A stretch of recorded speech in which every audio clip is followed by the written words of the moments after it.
Almost every country in the world today operates its economy through some form of capitalism. Even the few remaining countries that wouldn't clearly fall into the definition of a capitalist economy, and even those countries that have built a national identity in opposition to capitalism, have either willingly or not so willingly adopted a lot of its characteristics. But is this thing we call global capitalism really evil? Capitalism as it exists today is a relatively new phenomenon. It only really started taking shape with the Industrial Revolution. With that in mind, it's easy to look at the development of capitalism and the development of the global economy over the same period and conclude that this is just the optimal way of doing things. And through that natural selection, the ideal economic system was created and spread around the world. Capital development, the motivation for innovation, the drive to work harder, and the efficiencies of the free market are all touted as major benefits of capitalism. Benefits which have in turn made our civilization thousands of times wealthier than they would have been in the centuries before capitalism. To make sense of capitalism, and hopefully form a more well-rounded overview of this economic tool, we need to, as always, answer a few simple questions.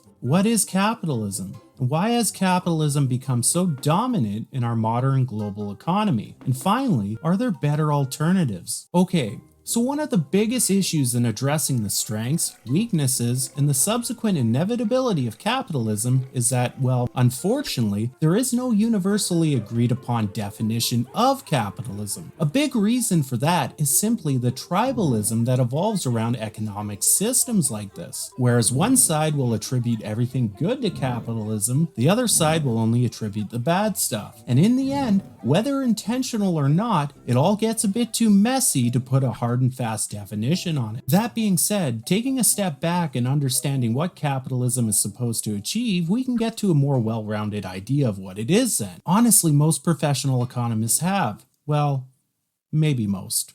Well, maybe not most. That's probably another video.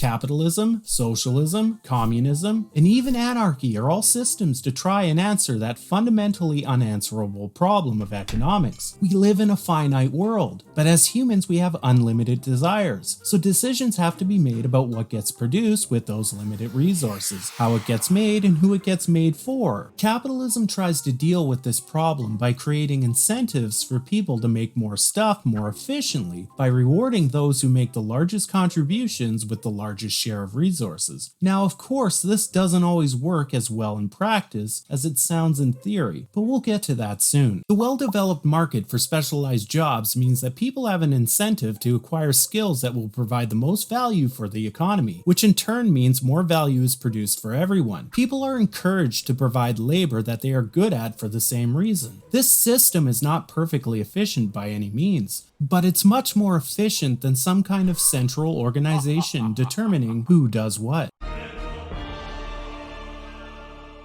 All in all, the modern system of a free market for labor sounds like a significant improvement, and it is, kind of. But again, it's not without its problems. In a capitalist system, the people that own the land and labor... Wait, did I just say capitalists own land and labor? I meant to say they own land and machinery. Sure seems like they own labor sometimes though. Anyways, let's get back to it.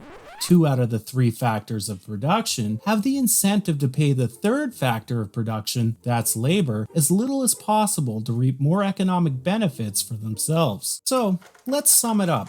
Capitalism's not evil, nor is it some virtuous gift blessed to mankind. Just like a hammer, it's a tool that can be very useful if used the right way and do a lot of damage if it's used wrong. Capitalism, like any tool, can be improved and modified. Already, every economy in the world today has laws and regulations to rein in markets from being truly free, and there is the potential to keep the best parts of the system while addressing the serious shortcomings, which will hopefully lead to a better quality of life for all economic participants.